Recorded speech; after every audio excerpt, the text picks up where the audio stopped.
네, 이제 우리 다 함께 묵상하심으로 맥주 감사주일 예배를 하나님께 드리겠습니다. 묵상하겠습니다.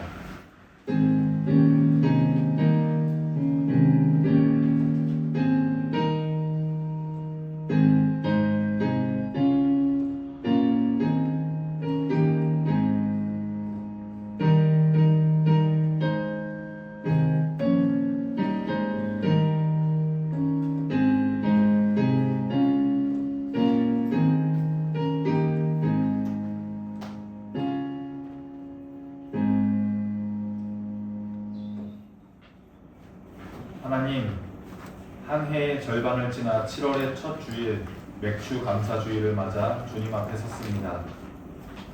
지난 반년 동안 우리의 삶을 먹이시고 또 지키시며 여기까지 인도하신 은혜를 기억하며 감사를 드립니다.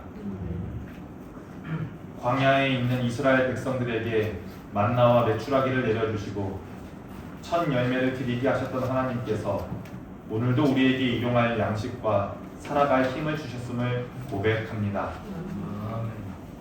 지금은 불편한 임시처소에서 드리는 예배이지만 주님께서 우리 가운데 함께 계시기에 지금 이곳이 감사와 찬양이 넘치는 거룩한 예배 처소가 되게 하소서. 오늘 드리는 예배가 지난 은혜를 기억하고 또한 앞으로 베푸실 은혜를 기대하며 감사로 새 힘을 얻는 시간이 되게 하옵소서. 우리의 영원한 생명이 되시는 예수 그리스도의 이름으로 기원하옵나이다. 모두 일어나셔서 송영 찬양 찬송가 4장을 함께 찬송하시겠습니다. 찬송가 4장입니다.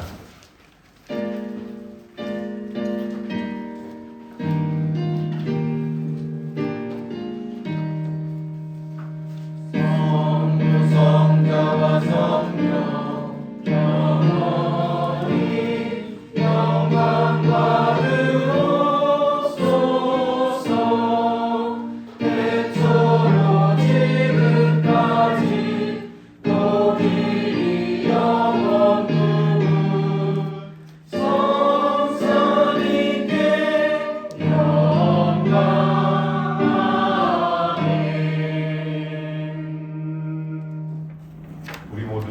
사도신경하심으로 우리의 신앙을 고백하겠습니다. 나는 전능하신 아버지 하나님 천지의 창조주를 믿습니다.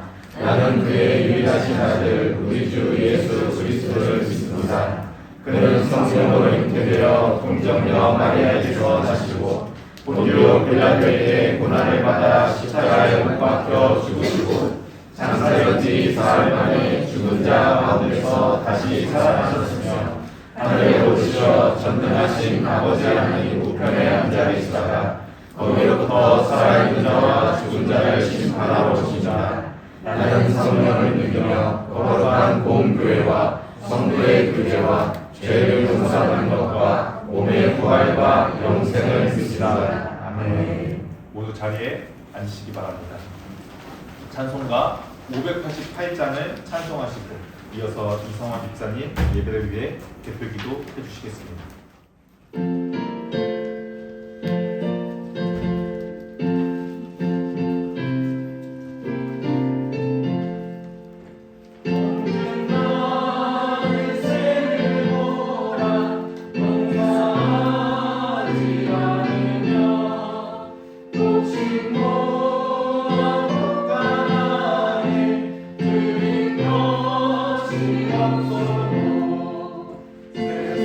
세상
사랑과 풍성하신 하나님 아버지, 오늘도 거룩한 주일을 허락하시고 배추감사 주일을 맞아 함께 예배드리게 하시니 감사드립니다. 지난 반년의 시간을 돌아보면 저희의 힘과 지혜만으로 걸어온 길이 아니었음을 기억합니다. 기쁨의 순간에도 함께하여 주셨고 예상하지 못했던 시간 속에서도 저희를 붙드시며 가장 좋은 길로 인도하여 주신 하나님의 은혜를 감사드립니다. 맥주 감사절을 맞아 받은 은혜를 다시 헤아려 봅니다. 지금까지 선하게 인도하여 주시는 하나님께서 앞으로의 걸음도 가장 좋은 길로 이끌어 주실 것을 믿으며 어떤 환경 속에서도 감사와 평안을 잃지 않는 저희가 되게 하여 주시옵소서. 분양교회를 사랑하여 주시고 말씀을 전하시는 목사님과 모든 사역자들에게도 성령의 지혜와 능력을 더하여 주옵소서. 저희 교회 분당 공사가 항상 진행 중입니다. 마무리되는 그 시간까지 함께 동행하시고 모든 시간 지켜주시옵소서. 우리의 시선이 하나님을 향하게 하시고 오늘도 함께 하시는 은혜를 기억하며 인도하옵소서. 오늘 드리는 예배를 기쁘게 받아주시고 우리의 삶이 하나님께 올려드리는 감사의 예배가 되게 하여 주시옵소서. 이 모든 말씀 살아계신 예수 그리스도의 이름으로 기도드렸습니다. 아멘.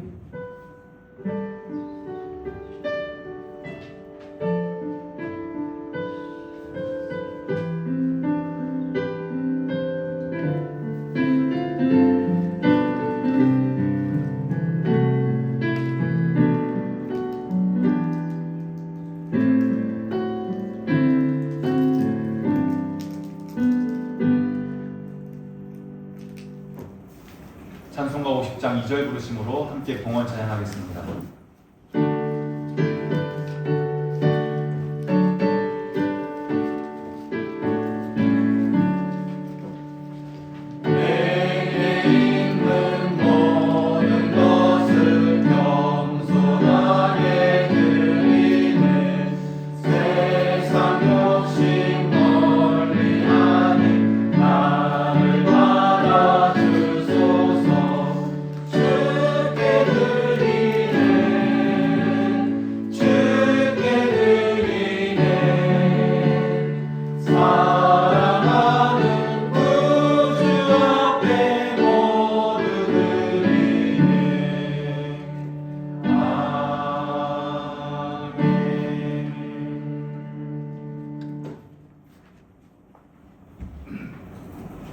함께 드려진 봉헌을 위해 기도합니다. 하나님, 지난 반년 동안 우리를 지켜주시고 여기까지 인도해 주셔서 감사합니다. 집사님께서 기도해 주셨던 것처럼 정말 기쁜 날에도 힘든 날에도 주님께서 우리와 함께 계셨고 필요한 것들을 공급하여 주셨습니다. 오늘 이 맥주 감사주의를 맞아 받은 은혜를 기억하며 예물을 올려드립니다. 우리가 먼저 주님의 백성이 되었고 주님의 긍휼을 입은 사람 되었기에 감사함으로 드립니다. 이러한 마음으로 드리는 이 예물을 주님께서 기쁘게 받아주시옵소서. 이 예물들이 새롭게 세워질 성전을 위해서 아름답게 쓰이게 하시고 다음 세대를 세우고 이웃을 섬기는 일에 아름답게 쓰임받게 하옵소서. 임시처소에서 예배하는 이 시간에도 우리 교회가 흔들리지 않게 하시고 예수 그리스도라고 하는 반석 위에 든든히 세워지게 하옵소서. 한 주간 세상으로 나아가는 성도들이 많이 있습니다. 성도들의 발걸음을 붙들어 주시고 우리를 주님의 백성 삼아 주셨음을 절대 잊지 않고 기억하며 감사로 살아가게 하옵소서. 예수 그리스도 이름으로 기도합니다. 교회 소식을 전해드리겠습니다. 본향교회 주일 예배에 참석하신 모든 분들을 진심으로 환영합니다. 오늘 우리와 함께 예배드리는 모든 성도님들에게 주님께서 주시는 평안이 가득하시기를 바랍니다. 예배 자리에 만나서 정말 반갑습니다. 우리 오늘 한번 이렇게 같이 인사하면 좋겠습니다. 만나서 반갑습니다. 함께 인사해볼까요? 반갑습니다. 인사님도 반갑습니다. 네. 오늘 절기 안내입니다. 오늘 7월 첫째 주 주일. 7월 첫째 주 주일은 맥주 감사 주일입니다. 구약 시대에는 보리와 밀의 첫 열매를 하나님께 드리면서 감사했던 절기였습니다. 그리고 이것이 한국 교회에 와서는 한 해의 절반이 지난 시점에서 지나온 6개월의 은혜를 감사하고 앞으로의 6개월도 하나님께 맡겨드리는 감사의 예배 절기로 한국교회 전통으로는 지켜왔습니다. 오늘 이 예배가 여러분들 감사로 드리는 예배가 되기를 소망합니다. 다음 안내입니다. 오늘 원래 맥주감사주일에 우리 본향교회는 성찬식으로 함께 지키게 됐는데 성찬식을 지금 예배당 여건상 그리고 위생상 진행하지 못하였습니다. 그래서 오늘 바로 교회에서 걸어서 10분 정도 거리에 있는 고집 132 송도 본점 매장에서 우리 함께 점심 식사로 교제하려고 합니다. 차로 가셔도 되고 걸어서 가면은 한 10분에서 한 12분 정도 신호등을 한 두세 번 건너야 돼서 걸리는데 편하게 가시면 되십니다. 단 안 가시는 건 안 됩니다. 여기 있는 전원 참석하셔서 맛있게 식사 드시면 되겠습니다. 그리고 식사를 매장 안에서 식기도를 하기 어려울 것 같아서 오늘 예배 다 마치고 여기에서 식기도 함께 하고 출발하는 것으로 하겠습니다. 다음으로는 성도 동정입니다. 최상현 집사님, 최은희 집사님, 어머니 되시는 고조정자 권사님 지난 화요일 6월 30일 하나님의 부르심을 받고 소천하셨습니다. 그래서 두 분 모두 장례 일정을 모두 잘 마치시고 오늘 예배에 참석하셨습니다. 바쁘신 와중에도 상을 당한 두 집사님 가정을 위해 위로 및 입관 예배에 참석해 주시고 찾아오셔서 조문해 주시고 위로해 주셔서 감사를 드립니다. 공사 진행 상황을 안내해 드리겠습니다. 공사가 조금씩 진행되고 있습니다. 계속해서 목공공사 하고 있고요. 전기 배선을 정리하고 저희 교회 오른편은 비어있는 공간이고 왼편은 미용실이 들어와 있는데 왼편 미용실과 소리가 잘 전달되지 않게 하기 위해서 차암벽을 설치했습니다. 그리고 사무실 공간에 대한 목간 공사를 계속해서 진행하고 있습니다. 앞으로 이렇게 계속해서 사진을 전송해서 보여드릴 수 있도록 하겠습니다.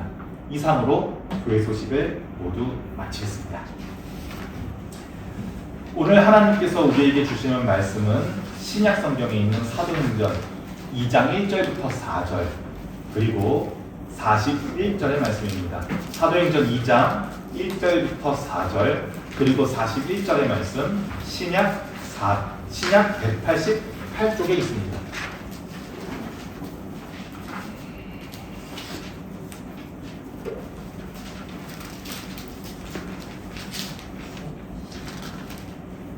신약 188쪽에 있습니다. 1절부터 4절까지의 말씀을 먼저 봉독하고 41절을 이어서 봉독하겠습니다. 지금부터 하나님의 말씀을 봉독합니다. 여러분들에게 하시는 하나님의 말씀을 경청하시기 바랍니다. 이것은 하나님의 말씀입니다. 오순절 날이 이미 이르매 그들이 다 같이 한 곳에 모였더니 호련히 하늘로부터 급하고 강한 바람 같은 소리가 있어 그들이 앉은 온 집에 가득하며 마치 불의 혀처럼 갈라지는 것들이 그들에게 보여 각 사람 위에 하나씩 임하여 있더니 그들이 다 성령의 충만함을 받고 성령이 말하게 하심을 따라 다른 언어들로 말하기를 시작하니라. 41절의 말씀입니다. 그 말을 받은 사람들은 세례를 받으며 이 날의 신도수가 3,000이나 더 하더라. 아멘. 오늘 우리가 기도한 것처럼 맥추감사주일 7월의 첫째 주 맥추감사주일로 모였습니다. 그런데 오늘 우리가 읽은 성경의 본문은 뭔가 맥추감사주일에는 잘 안 맞는 것처럼 느껴지는 본문입니다. 마치 성령 강림주일은 돼야 읽어야 할 본문 같은데 오늘 읽어서 많이 낯서실 수도 있습니다. 보통 맥추감사절이면 추수에 대한 말씀이라든지 첫 열매에 대한 말씀이라든지 하나님께서 우리를 이렇게 먹이고 입혀주셔서 참으로 감사하다는 말씀이라든지를 해야 할 것 같은데 왜 오늘 본문 말씀이 성령 강림주일에 보통 많이 하는 마가의 다락방 본문이지? 라는 생각을 가지셨을 겁니다. 오늘 본문 말씀은 사도행전 2장입니다. 성령님께서 임하셨던 이야기입니다. 올해 이미 5월의 성령 강림들이 지났어요. 그때 나눌 법한 본문을 오늘 읽었어요. 그래서 이런 질문들 여러분 하셨을 겁니다. 속으로. 맥추감사절인데 왜 성령 강림절 본문을 읽을까? 아주 자연스러운 질문입니다. 우리에게는 성령 강림절이 따로 있고 맥추감사절이 따로 있기 때문입니다.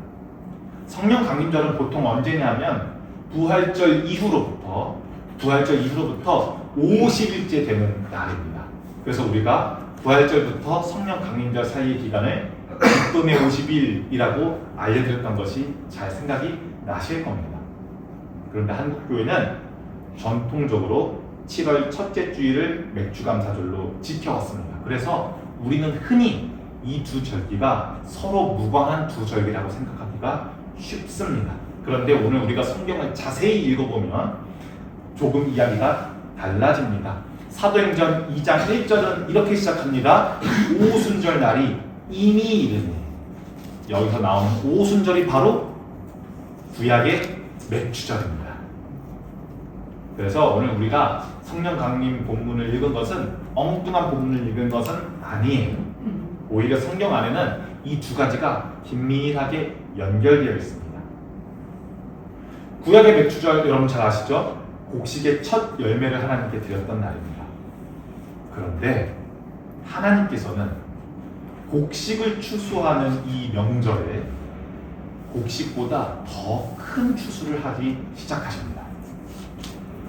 성령을 보내셔서 사람들을 하나님 나라의 백성으로 추수하기 시작하셨습니다. 오늘 우리 이 이야기를 차근차근 한번 살펴보려고 합니다. 먼저 우리 맥추절이 어떤 절기인지 살펴보겠습니다. 먼저 우리 한국교회 성도들에게 맥추절은 다소 중요도가 떨어지는 절기입니다. 여러분들이 생각하실 때 교회에서 중요한 절기는 뭐가 있습니까? 부활절 중요하죠. 또 뭐죠? 그렇죠. 우리 성탄절과 부활절 두 생명의 절기, 추수감사절도 우리가 많이 이야기하고요. 제일 많이 기억하는 것은 크리스마스, 전 세계인의 축제죠. 아기 예수님의 탄생이 있던 그때를 축하하는 절기, 보통 우리 12월에 하고요. 죽고 다시 사심을 기억하는 부활의 절기, 보통 3월, 늦으면 4월 초가 될 때도 있고요. 그렇습니다. 성탄절도 잘 알고 부활절도 잘 압니다. 그런데 맥추감사절은 추수감사절이랑 또 비슷한 것 같기도 하고, 그냥 우리 농경사회는 이미 지났지만 무언가 결실을 맺는 것을 감사하는 절기인가 보다 라고 넘어갈 때가 많습니다. 그런데 지금 우리에게는 그렇지 않은데 구약의 히브리 백성들에게는 굉장히 의미가 큰 절기였습니다. 자, 구약 시대부터 이스라엘 백성들에게는 1년에 3번 반드시 하나님 앞에 올라가야 하는 큰 절기가 있었습니다. 여기서 하나님 앞이라고 하면 예루살렘 성전으로 상경해야 한다는 이야기입니다.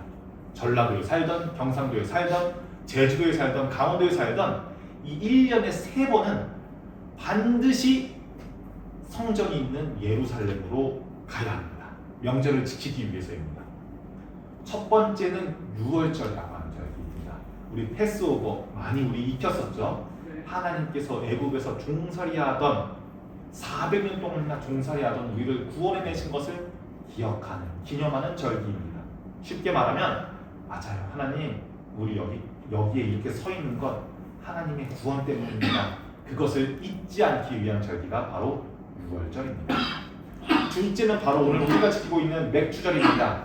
하나님께서 우리가 전에는 노예로서 남들의 벽돌 굽고 남들의 곡식 했었는데 이제 우리가 종으로서가 아니라 자유인으로서 우리가 우리 밭에 우리 씨앗을 뿌려서 우리가 처음으로 소실을 얻었습니다. 이것을 감사하는 절기이죠. 그리고 마지막으로는 장막절이라고 합니다. 연말에 하는 절기인데 광야 생활 동안 하나님께서 먹이시고 입히시고 지켜주셨던 그 은혜를 기억하는 절기입니다. 한 해의 추수를 다 마치고 가을이 다 끝나고 곳간에 그 곡식들을 다 드리고 난 다음에 그러면 한 해 중에서 가장 풍족한 때가 이때겠죠. 그렇죠?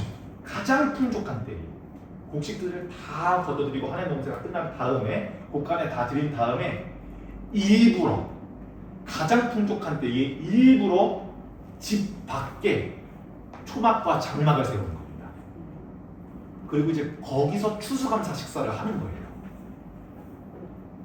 아니 뭐하러 가장 풍족한 때에 가장 불편하게 임시 텐트를 지어가지고 거기서 식사를 할까요?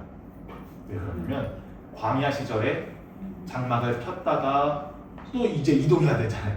그럼 또 다 접어야 돼요. 그래서 이동한 다음에 또 거기서 다 장막을 폈다가 근데 또 다음 장소로 이동하기 위해서 다 접었다가 이게 얼마나 번거롭고 힘든 일입니까? 그래서 일부러 가장 풍족한 추수를 감사해야 하는 이 시기에 장막을 필 필요 없는 이 시기에 집도 다 있는데 정착도 다 했는데 일부러 이날은 장막을 펼쳐서 광야 때의 불편함을 일부러 기억하는 절기 마지막 추수감사 우리는 지금 추수감사절이라고 하죠. 그런 절기입니다.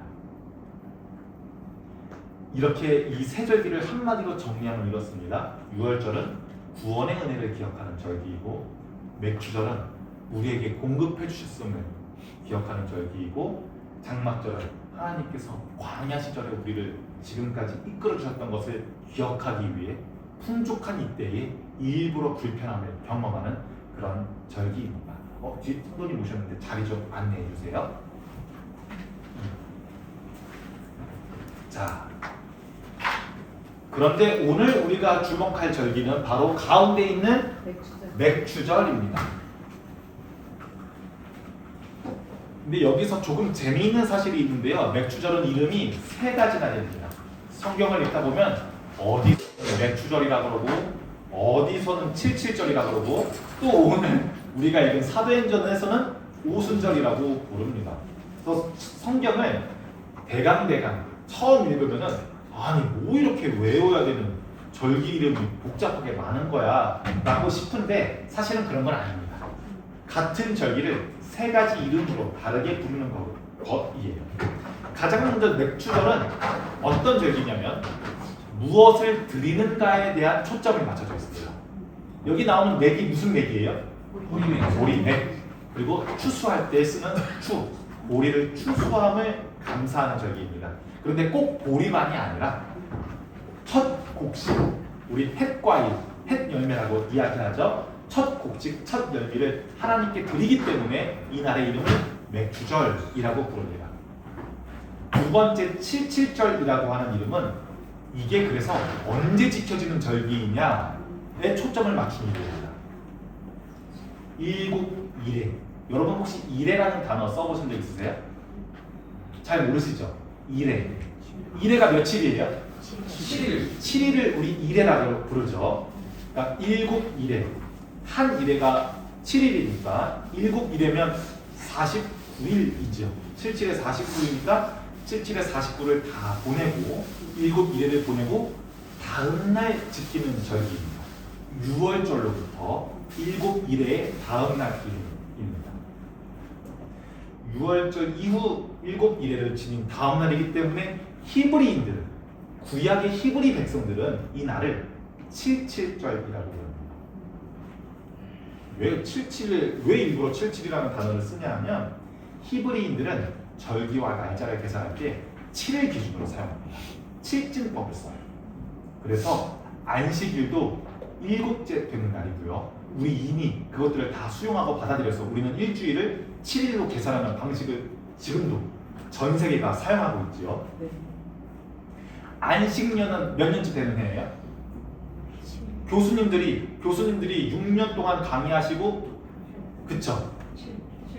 7년째 연구년 혹은 안식년으로 휴식을 취하시죠. 안식년도 7년째 되는 해입니다. 그런데 또 안식년이 7번 되면 그럼 몇 년이에요? 안식년을 7번 하면 몇 년이에요? 49년이죠. 이 49년의 7번째 안식년의 다음 50년째 해는 희년이라고 불려요. 희년. 이때에는 모든 노예와 빚의 관계가 모두 청산돼요. 모든 농사와 모든 기업이 쉼을 얻어요. 구약에서 읽어보신 적 있으시죠? 이렇게 히브리인들은 뭐든지 7일 기준으로 날짜를 계산합니다. 이렇게 77절에 히브리인들은 7일해가 지난 때에 6월절로부터 7일해가 지난 때에 첫 이삭을 베는 그것을 기념하여서 하나님께 감사를 드렸습니다. 그런데 오늘 우리가 읽은 사도행전에서는 매추절이라고도 안 나오고 77절이라고도 안 나오고 뭐라고 나옵니까? 오순절이라고 나와요. 그래서 우리 흔히 오순절, 나다의 다락방, 오순절 성령 강림 사건 이렇게 오순절을 이렇게 기억하는데요. 오순절은 앞에 오는 5오고요. 뒤에 있는 수는 옛날 성도님들은 잘 기억하시고 요즘 성도님들은 잘 모르실 텐데 열을 순으로 셌었거든요. 그래서 오순 하면은 몇이에요? 50이잖아요. 그래서 사실 77이나 오순이나 같은 말이에요. 그런데 지금 이 사도행전을 작성하고 있는 누가복음의 저자와도 동일한 이 누가는 현대 우리처럼 십진법을 사용하고 있는 그리스 로마 문화권의 데오빌로 각하에게 편지하기 위해 이 사도행전을 썼단 말이에요. 사도행전 1장 1절을 보시면 잘 아실 거예요. 이 편지의 저술 목적과 누구에게 쓰고 있는 건지 잘 나오는데 데오빌로요. 내가 먼저 쓴 글에 무릇 예수께서 행하시며 가르치기를 시작하신부터 라고 나오고 누가복음도 맨 처음 시작에 데오빌로 각하에게 예수님의 이야기를 해주기 위해 작성했다고 되어 있습니다. 그러니 이것은 우리 유대인들 7을 즐겨 사용하는 유대인들 읽으라고 쓴 책이 아니라 지금으로 치면 세계의 패권을 쥐고 있는 미국과도 같은 영어를 쓰는 당시에는 미국이 로마였고요. 당시에는 영어가 그리스어, 히라버, 헬라어였거든요. 그래서 히라버를 사용하는 그리스 로마 문화권의 데오빌로 각하에게 편지하기 위해 이 사도행전을 썼기 때문에 히브리인들에게 익숙한 7보다는 현재 우리에게 익숙한 십진법으로 오순, 즉 6월절 이후 50일 뒤에 지키는 절기입니다 라고 표현한 겁니다. 그래서 맥주절, 77절, 오순절 이 셋은 모두 같은 이름입니다. 그렇다면 히브리인들은 이 77절을, 오순절을, 맥주절을 어떤 마음으로 지켰을까요? 가장 먼저 수확하게 되는 것을 감사하면서 내가 거둔 첫 소산을 하나님께 드리며 감사했습니다. 포도집 하는 사람들은 내 첫 포도를, 어부하는 사람들은 이날 처음으로 잡은 물고기를, 농사를 짓는 사람들은 그 첫 농작물을 하나님께 드리면서 자기의 첫 소산을 하나님께 드리며 감사를 표시했습니다. 하지만 단순히 여러분 나 이만큼이나 올해 수확할 것 같은데요? 라고 자랑하는 날은 아닙니다. 사람들은 열매를 가지고 하나님께 올라왔습니다. 그리고 이렇게 고백했습니다. 하나님, 지금까지도 하나님께서 먹이셨습니다. 우리 기도한 것처럼 지금까지도 하나님께서 우리 살게 하셨습니다. 그래서 이 첫 수확, 올해의 첫 수확 이것은 내 실력으로 얻은 것이 아니라 하나님께서 얻게 하여 주셨음을 고백하며 감사합니다 라고 하는 고백이 히브리인들에게는 담겨 있습니다. 그래서 여러분 맥주 감사절에서 중요한 단어는 맥주는 그렇게 중요한 단어가 아닙니다. 오히려 감사라고 하는 단어, 감사절이라고 하는 것이 중요합니다. 더 정확하게 말하면 하나님의 은혜를 기억하는 감사입니다. 그런데 바로 이날, 바로 이 맥주절, 바로 이 7.7절, 바로 이 오순절, 사람들이 첫 곡식을 가지고 하나님께 올라오는 그날, 첫 추수한 것을 가지고 하나님께 감사하는 그날, 하나님께서는 우리가 예상하지 못한 더 큰 일을 시작하십니다. 바로 사람들이 곡식을 거두는 그 시기에 하나님은 사람들을 거두기 시작하신 것입니다. 그래서 오늘 사도행전 2장 1절은 이렇게 시작합니다. 오순절 날이 이미 일렀는데 라고 시작합니다. 그렇습니다. 지금 오순절이 이미 됐습니다. 지금 예루살렘에 사람이 적겠어요, 많겠어요? 바글바글합니다. 인구 밀도가 확 집중됐다가 이 오순절 7일 동안의 명절이 끝나면 싹 사라지고 다시 장막절이 되면 싹 모였다가 사라지고 이게 반복되거든요. 이스라엘은 지금 예루살렘은 완전 명절 분위기로 바글바글합니다.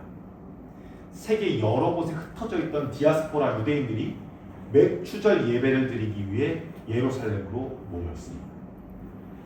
예루살렘 도시가 지금 순례자들로 가득 차 있습니다. 그런데 바로 이때 예수님을 믿기 때문에 예수님이 지금 하늘로 올라가신 지 10일밖에 안 지났어요. 얼마 안 지났어요. 아직도 군인들이 예수 도당들을 잡기 위해서 순찰하고 있기 때문에 몰래 누군가의 다락방에서 모였던, 그래서 그곳에서 맥주감사 예배를 드리고 있었던 그 장소에 갑자기 하늘로부터 급하고 강한 바람 같은 소리가 납니다. 그리고 우리가 묘사한 것처럼 불의 혀처럼 갈라지는 것이 각 사람들에게 임합니다. 그리고 오늘 본문입니다. 그들이 다 성령의 충만함을 받고 성령이 말하게 하심에 따라 다른 언어들로 말하기를 시작하니라. 우리 이 장면을 보면 종종 이게 방언이구나 라고 생각합니다. 그래서 성령 받았다는 것은 곧 방언을 하는 것이구나 라고 쉽게 치환해버리는 착각을 우리는 하게 됩니다. 그런데 누가는 방언을 할 수 있냐 없냐, 성령을 받은 사람이 방언을 할 수 있냐 없냐에 그렇게 관심이 없습니다. 왜 제자들이 여러 언어로 말하게 되었을까요? 예루살렘에 세계 각지에서 온 사람들이 있었기 때문입니다. 예수님을 만나야 할 사람들이 이미 그 자리에 모여 있었습니다. 그래서 성령님께서 제자들의 입을 여셔서 복음이 움직이게 하십니다. 자, 한번 보십시오. 상황을 정리해 보십시오. 예수님은 제자들에게 마지막 말씀을 남기시고 하늘로 올라가셨습니다. 이제 우리의 지도자 예수님이 안 계십니다. 예수 쫓던 혐의를 혹시라도 받을까 하여 꽁꽁 숨어있던, 닫혀있던 공동체가 열리기 시작합니다. 그래서 우리는 이날을 교회가 시작된 날이라고 보는 겁니다. 꽁꽁 닫혀있던 공동체가 이제 열렸습니다. 숨어있던 사람들이 바깥으로 나갑니다. 여기서 아주 중요한 사실이 있습니다. 성령은 성도들에게 특별한 체험을 주기 위해 임하신 것이 아닙니다. 방언 주시기 위해서 성령이 임하신 게 아닙니다. 안진뱅이가 일어나게 해주려고 성령이 임하신 게 아닙니다. 성령은 사람들을 하나님께로 모으게 하기 위해 오셨습니다. 성령은 갇혀있던 자들이 세상 바깥으로 나가게 하시기 위해 오셨습니다. 한번 생각해 보세요. 이 일이 6월절에 일어날 수도 있었어요. 이 일이 장막절에 일어날 수도 있었어요. 그런데 하필 왜 맥주절이지? 맥주절은 원래 추수의 절기였기 때문입니다. 하나님께서는 바로 그 추수의 절기에 곡식보다 더 큰 추수를 행하셨습니다. 사람들은 첫 열매를 들고 하나님께 올라왔습니다. 그러나 하나님은 그날 첫 영적인 열매를 거두기 시작하셨습니다. 그래서 그 결과가 무엇이냐고요? 사도행전 2장 마지막에 다시 나옵니다. 신자가 3,000명이나 더하더라. 이제 그 하나님께서 시작하신 놀라운 추수를 함께 같이 보겠습니다. 당시 상황을 조금 더 자세히 말씀드리면 말이죠. 다락방에 몰래 모여서 예배하던 사람들이 성령을 받았습니다. 그래서 이때 50일 전만 해도 나는 정말로 저자를 모른단 말이오. 난 너가 도대체 무슨 말 하는지 모르겠어. 나는 저 사람을 절대로 몰라. 3번이나 부인하던 베드로였습니다. 50일 전만 해도 그 입에서 부인의 언어가 나왔던, 저주의 언어가 나왔던 베드로였습니다. 성령을 모두가 받자 그 다락방 안에 있던 베드로가 일어섭니다. 그리고 자기가 기억하는 예수님을, 자기가 기억하는 선생님 예수님은 진짜로 그리스도십니다 라고 가이사랴 빌립보에서 예수님께서 살아계셨을 때 했던 그 고백을 다시 하기 시작합니다. 베드로의 첫 설교가 바로 오늘 일어납니다. 그래서 그 결과가 사도행전 2장 41절입니다.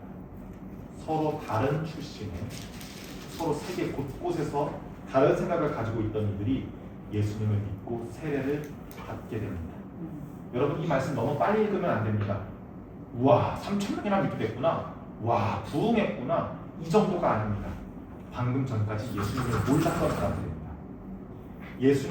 예수님을 만나러 온 사람들이 아니라 예루살렘 명절을 지키러 왔던 사람들입니다. 그런데 베드로의 설교를 듣고 마음이 찔립니다. 회개합니다. 그리고 죽음당하셨던 그 예수님을 그리스도로 고백하게 됩니다. 그리고 세례를 받게 되고 교회가 탄생하게 됩니다. 지금 이게 무슨 일이 일어난 겁니까? 누가는 지금 이게 추수가 일어났다고 해석하고 있는 거예요.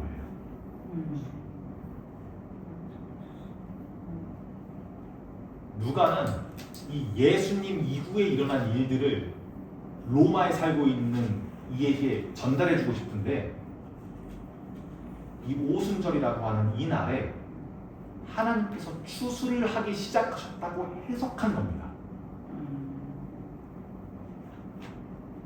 구약의 맥주절에는 사람들이 보리를 거뒀습니다. 밀을 거뒀습니다. 그런데 신약의 맥주절에는 하나님께서 사람을 거두기 시작하셨다고 누가는 지금 해석하는 겁니다. 지금 이 장면이 참 놀랍습니다.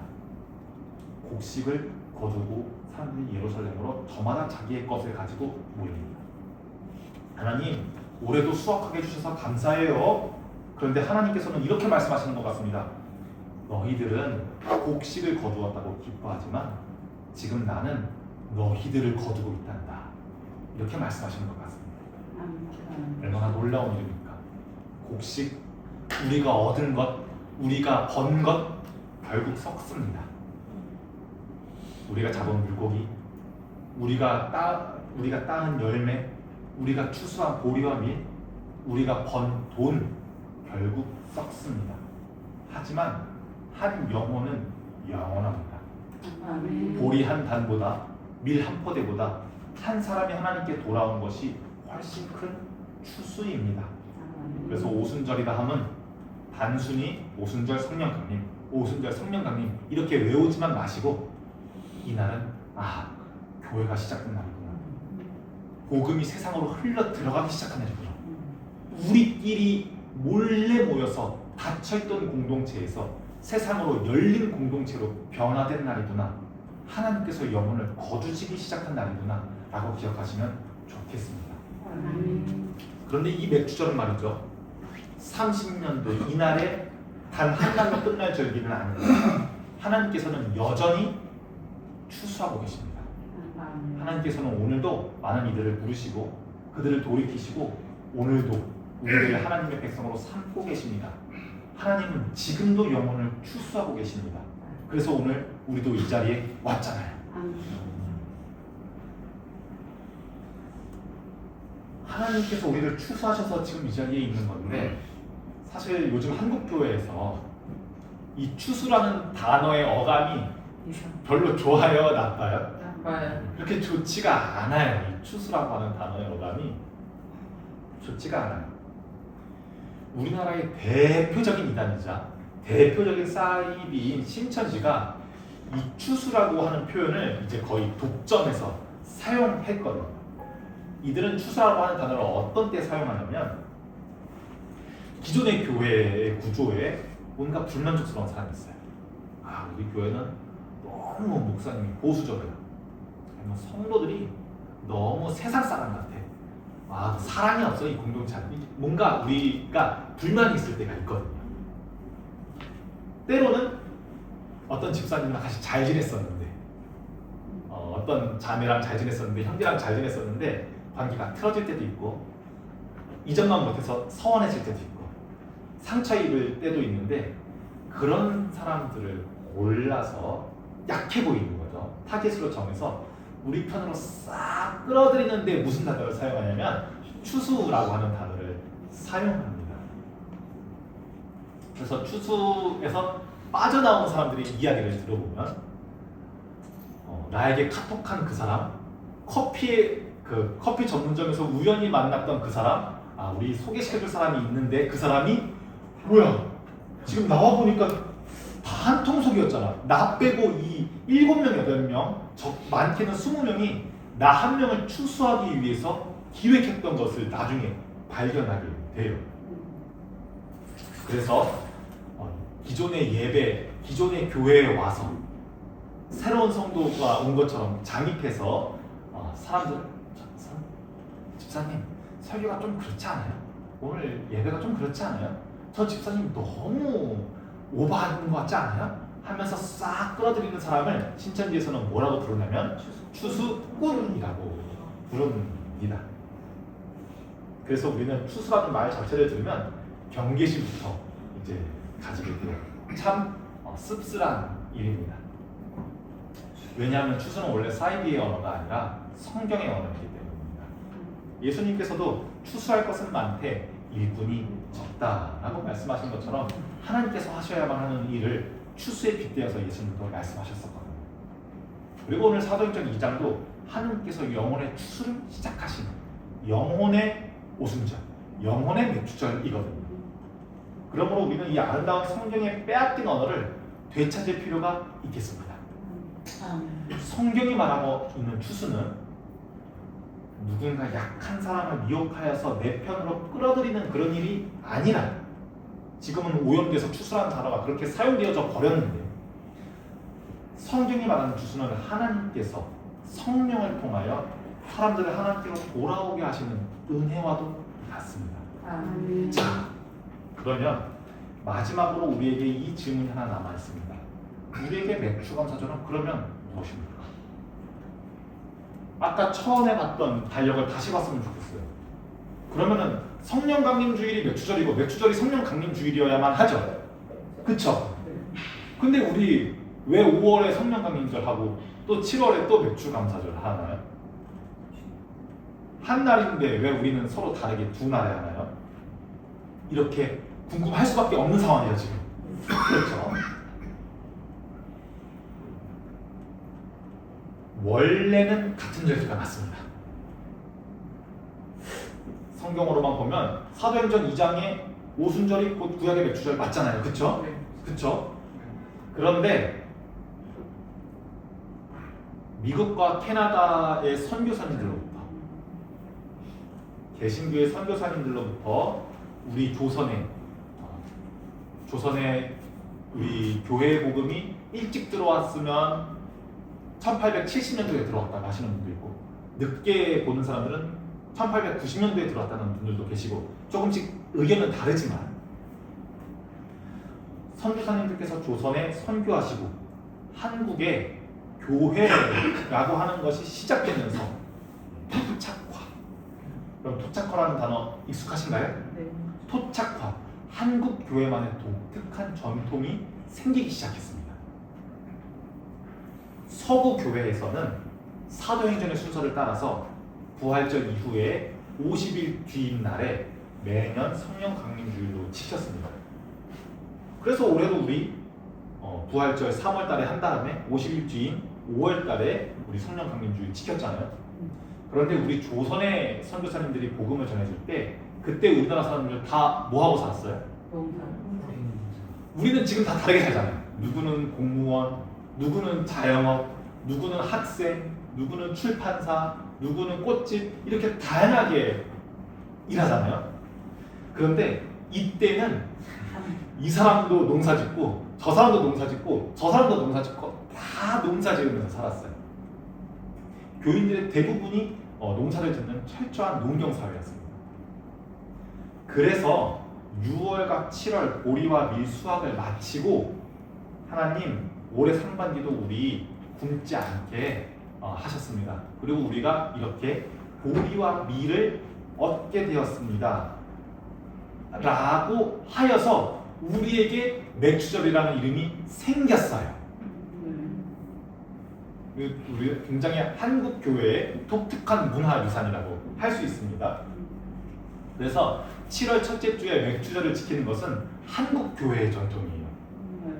지금 다른 뭐 유럽, 미국의 한국 교회는 할 수도 있겠죠. 유럽, 미국 이런 데서는 관심 없습니다. 그래서 한국 교회는 이 성경, 구약 성경에 나와 있는 맥주절의 정신, 첫 열매를 드리며 하나님께 감사하는 정신을 우리 삶의 자리 속에서 실천하기 위해 7월의 첫째 주일을 맥주 감사주일로 지키기 시작한 겁니다. 그래서 우리는 맥주 감사절과 맥주 감사절과 성령 강림절이 따로 떨어져 있습니다. 성령 강림절은 교회력의 서구 교회의 교회력을 존중하기 때문에, 맥주 감사주일은 한국 교회만의 독특한 토착화된 신앙의 전통을 존중하기 때문에 이게 서로 다르게 지켜집니다. 그러니까 이렇게 정리하면 좋겠습니다. 성령 강림주일은 성경의 날짜를 따라 지키는 교회력의 절기이고, 맥주 감사주일은 성경의 이 감사의 정신을 한국의 농경 문화 속에서 살아낸 신앙의 전통입니다. 그 전통을 우리가 존중하기 때문에 이제 우리 여기 계신 분들 중에서 농사 지으시는 분 아무도 없으시죠? 그럼에도 불구하고 우리가 맞아, 지난 6개월도 하나님의 은혜가 없었으면 불가능했지. 오늘 지난 6개월을 감사하고 앞으로의 6개월도 하나님께 은혜를 구하는 감사의 절기로 지키자는 마음이 우리 7월 첫째 주 7월 첫째 주 맥주 감사 주일에 담겨져 있는 것입니다. 그래서 날짜는 다르지만 그 안에 담긴 고백은 동일합니다. 날짜는 다르지만 그 안에 담긴 고백은 동일합니다. 하나님께서 은혜를 주셨습니다. 하나님께서 6개월 동안 잘 지켜주셨기 때문에 지금 이렇게 보리와 밀 수확해서 우리 가족이 평안하게, 우리 마을이 평안하게 있습니다. 앞으로의 6개월도 주님께서 책임져 주세요. 그러나 오늘 우리가 성경을 읽으면서 한 걸음 더 나아갑시다. 하나님께서 오순절에 영혼을 하나님께로 거두신 것처럼, 오순절에 영혼을 하나님께로 드리신 것처럼 주님께서는 지금도 사람들을 거두고 계심을 믿습니다. 아멘. 그리고 우리도 그 추수로 인해서 부름받은 사람인 줄로 믿습니다. 아멘. 그러므로 이 맥주감사절은 지난 6개월을 감사하는 날인 동시에 하나님께서 거두실 영혼들을 기대하며, 주님, 저도 그 추수에 잘 사용해 주세요. 주님, 저를 거두셔서 감사해요. 저도 그 하나님께서 영혼을 거두시는 추수에 잘 사용해 주세요 라고 기도하는 데까지 여러분들이 나아가셨으면 좋겠습니다. 아멘.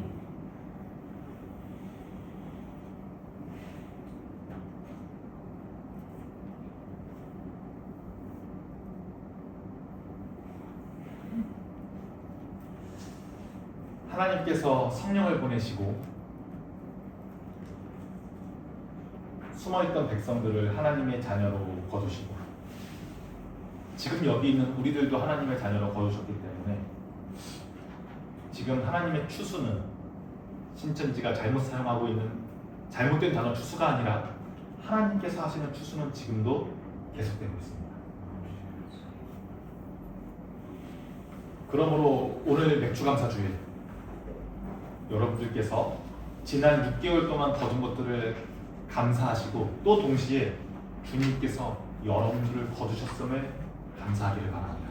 아멘. 그리고 성령님께서 오늘도 이어가시는 그 추수에 여러분들의 삶, 저의 삶이 귀히 쓰임받기를 주님의 이름으로 축원합니다. 아멘. 기도하겠습니다. 하나님 아버지, 맥주 감사절을 맞아 지난 시간 우리를 먹이시고 살게 하신 은혜를 기억합니다. 우리가 거둔 것보다 먼저 우리를 붙드셨고 우리가 주님께 나아오기보다 먼저 주님께서 우리를 불러주셨음을 고백합니다. 오늘 우리 교회가 그 일에 쓰임받게 하옵소서.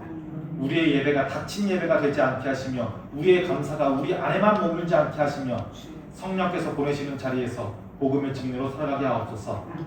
남은 한 해도 주님께 맡겨드립니다.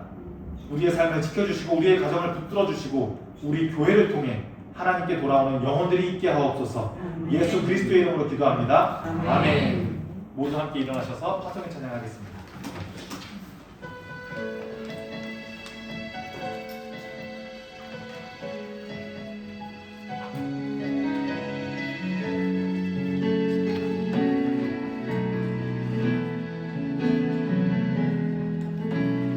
우리는 하나님의 자녀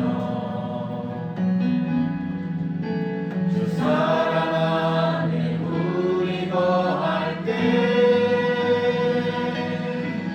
주님 나를 사랑하신 것 같이 우리도 서로 사랑할 수 있네. 우리는 주의 몸된 교회 모든 집체가 하나 될 때 예수님의 마음을 닮아가며 고통과 즐거움 함께 나누네. 하나님 안에서 우리 서로 이어져 주가 거하신 성전이 되네.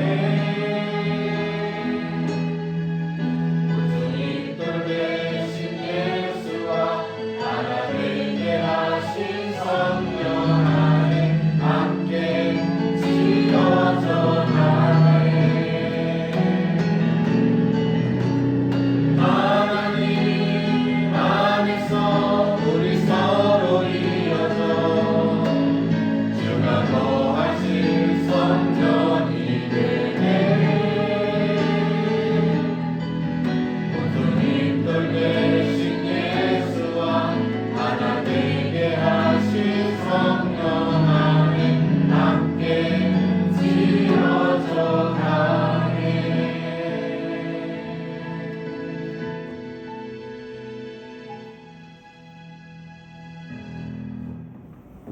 우리에게 첫 열매가 되신 우리 주 예수 그리스도의 은혜와 지난 시간 우리를 먹이시고 살게 하셨으며 오늘도 자기의 백성으로 불러 거두어 주시는 하나님 아버지의 사랑하심과 오늘도 사람들을 하나님께로 이끄시며 우리 또한 그 영혼의 추수에 쓰임받게 하시는 성령님의 교통하심이 지난 은혜를 감사하며 남은 한 해도 주님의 추수에 쓰임받기를 소망하는 본향교회의 모든 성도들 위해 지금부터 영원토록 함께 하시기를 간절히 축원하옵나이다. 아멘.